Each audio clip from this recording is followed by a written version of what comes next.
So, La Rochelle 45, Leicester Tigers 12.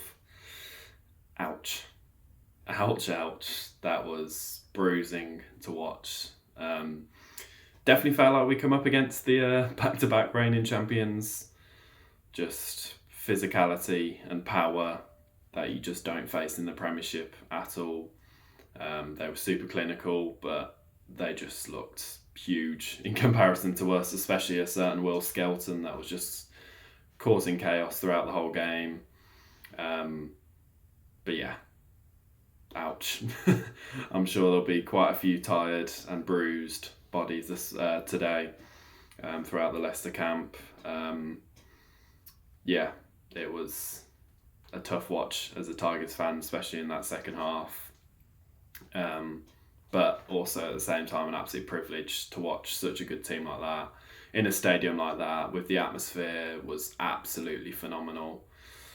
Yeah, it was tough, but also, yeah, a privilege, as I said. Might as well just get into the game. La Rochelle started the better of the two sides. I think if we standed any chance of getting a result or even anything from the game, we needed to start well. But La Rochelle started the better of the sides and kind of showed the power that they hold, scoring a maul try. I can't really remember us conceding a maul try too often this season. Our maul defence is normally very, very good. But that man, Will Skelton, just completely split apart our maul defence and Bougarit went over. Soon after, they obviously went down to 14 men. Delan getting a yellow card for the high tackle on Bassett. It's probably just about the correct decision. I think yellow was probably fair in that call. Then we had our first attack, but they just were pounding away at our breakdown, big in defence, and obviously Shilcock went for the drop goal, which was kind of a rash decision. It was a very scrappy ball. Obviously he missed. But yeah, they were just having an absolute riot out breakdown. I think in the end they won, was it maybe 7 or 8 turnovers? We really struggled to keep hold of our ball. Multiple penalties. We obviously got quite close to the line.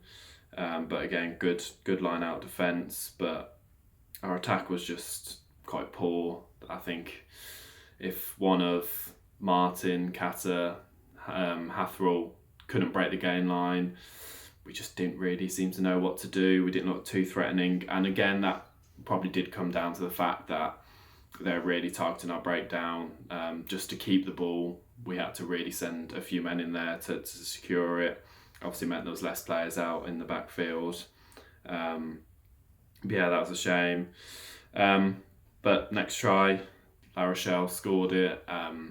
Skelton, I've already mentioned his name 3 times, but it was a great line-out move, wasn't it? Him peeling off the back and running straight at, I think it was a mix of Shilcock and Simmons. I don't think any fly half in world rugby is going to stop him that close to the line at full flight. In fact, I don't think many defenders could even stop him at full flight. Really well worked line-out move. Interestingly enough, I saw on Twitter someone said, I think it was maybe 10 minutes more, we ran the same line-out move on with Hatherall making that carry, but they defended that really well. But we didn't stop that, and Skelton obviously went over, but we hit back. Really nice turnover from Montoya. And then obviously went to the line out. Went to the scrum actually. Sorry, this time. Ben Youngs made a nice snipe down the left blind side, and then after a phase, Martin crashed over. Good finish from him. Good carry from Youngs. I think we deserved that. I think we were chipping away. Obviously didn't get much reward before that, but I think we did really deserve those 7 points. I think we'd earned that. Good finish from Martin. And what could have been if it was half-time going in at 14-7. But sadly, that obviously wasn't the case. It's a great bit of play from La Rochelle, that third try before the break. Just loads of big carries, breaking the gain line, quick ball. And to be fair, we defended really, really well. We made some big shots, but when you've got the carriers that they do, eventually it told. And Suttoney went over, obviously brushing off Shilcock. I think that was maybe a plan, or maybe it just happened that they really targeted Shilcock's defence, got the big carriers running straight at him. But obviously, he missed that tackle and they went over. It was a big moment, wasn't it? If we'd gone in 14-7, especially with the momentum we'd have got from scoring last before half time, you never know, we could have got something from the game. But 21-7, and we defended a lot during that first half against a very physical side. You'd expect in the second half that we would eventually tire. And I just remember thinking, I really hope this doesn't get into a bit of a blowout in the second. But it kind of did, but kind of didn't at the same time. Coming into the second half, the scrum then started to get the dominance from La Rochelle.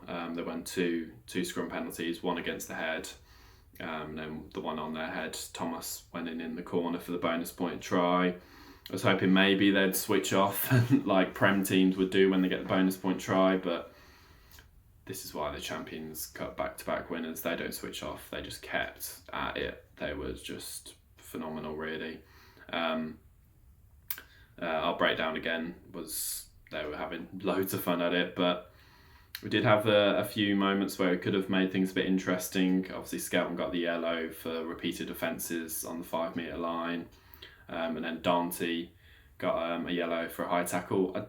I don't actually think it probably was a yellow. I think his head made contact with Pollard's shoulder.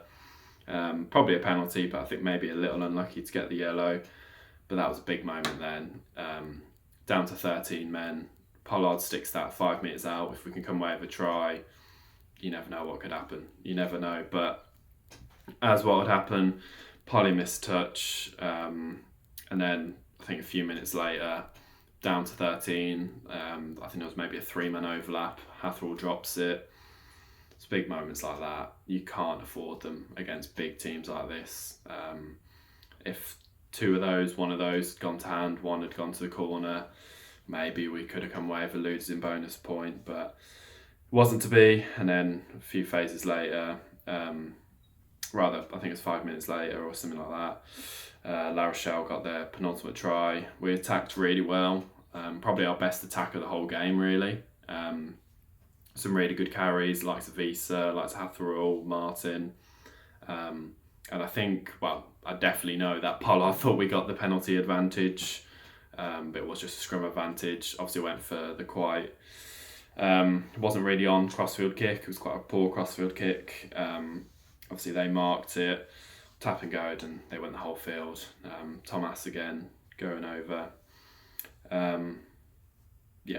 Disappointing that we were attacking, looked like we were scoring, and also another gone up the whole length of the field and scored. Pollard obviously made quite a few mistakes there. And then Suttoney got another try before the end, and then Kelly obviously ended things on a positive, going over. It was a really nice try, to be fair, good finish from him to make the score 45-12. As I said, the bench didn't quite have the impact we'd hoping. Pollard had another one of his off days. Visa didn't really add too much, but there was just a massive golfing class across the board. I don't think even us on our best day could beat them. They were superb, absolutely superb, so physical. Skelton was just absolutely everywhere. Deserved player of the match, but Aldreet was huge. He had really key moments. Suttoney was brilliant at 13. Dante, just across the board, they were just very, very good.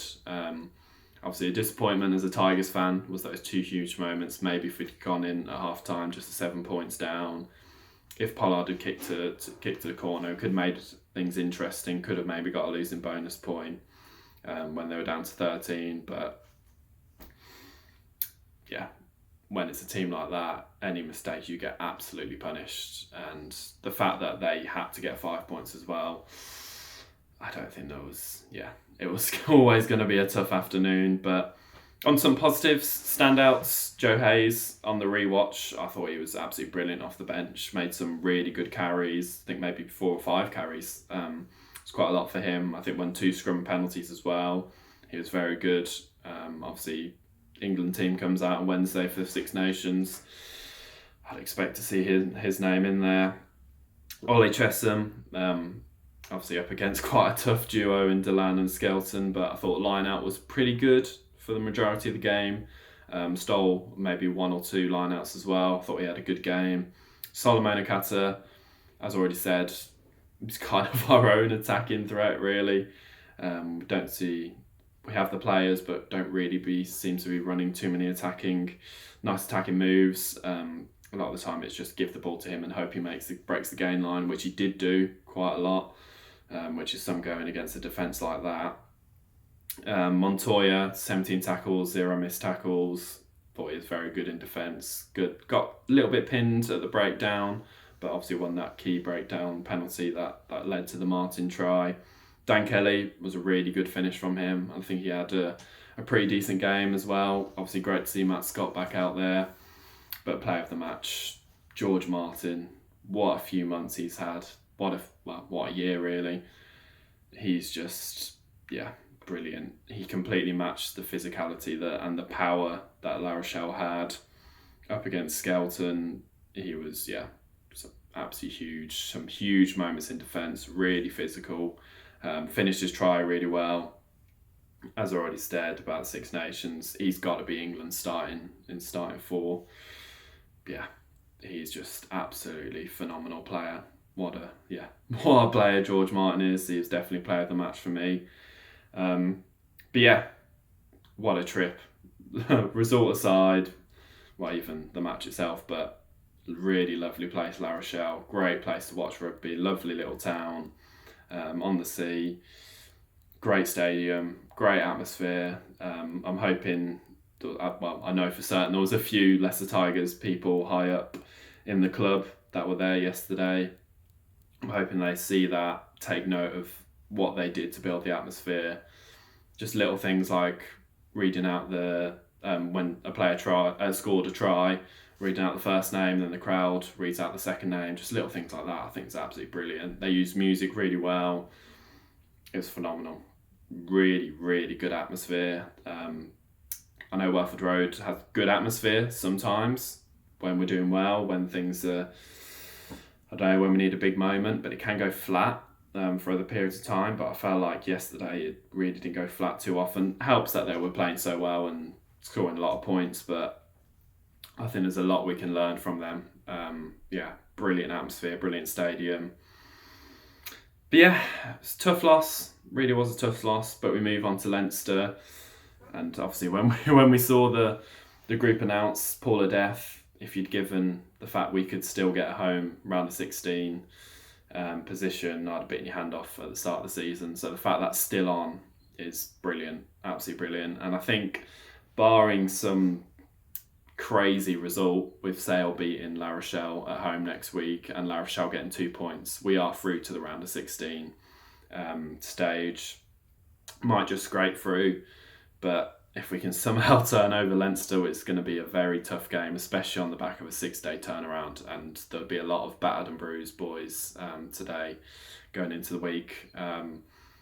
We can maybe get that home round of 16, but another opportunity up against another absolute phenomenal side in Leinster. Looks like it's going to be another sellout at Welford Road.